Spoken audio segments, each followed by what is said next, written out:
இங்கே ஒரு சூரியன் வந்து ஒரு நிலா பின்னாடி சுற்றுது. காரணம் சூரியனுக்கு நிலாவை ரொம்ப பிடிச்சிருக்கு. பட் நிலா அதை வந்து வெறுக்குது.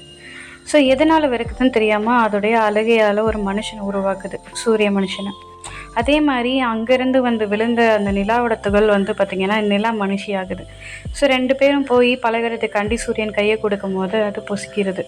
இருந்தாலுமே வந்து பொசுக்குது இருக்கட்டும்னு சொல்லிட்டு அதோடைய ஹாப்பினஸ்க்காண்டி அது வந்து ஹெல்ப் பண்ணுது. அது ஒரு பழமாலாம் ஆக்கி கொடுக்குது. அதுக்கப்புறம் சூரியன் வந்து நிலா கூட நல்லாவே பழகுது, ஒரு ஃப்ரெண்டாக பழகுது, ஜாலியாக இருக்காங்க, ஹாப்பியாக இருக்குது அந்த ஒரு நிமிடம்.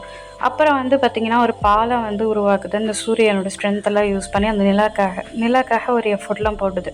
இப்போ எஃபோர்ட் போடும்போது போயிட்டு இருக்கும்போது சூரியன் கீழே விழுந்துடுது. அதை பார்த்த நிலா என்ன பண்ணுது அப்படின்னு பார்த்திங்கன்னா போய் அந்த சூரியனை கூட பார்க்காம கட்டி பிடிச்சிருது. கட்டி பிடிச்சா அதுக்கப்புறம் வந்து பார்த்திங்கன்னா அவங்க பறக்குறாங்க. அதுக்கப்புறம் தான் தெரியுது அவங்க 2 பேரும் சேருற நாள் தான் சூரிய கிரகணம்.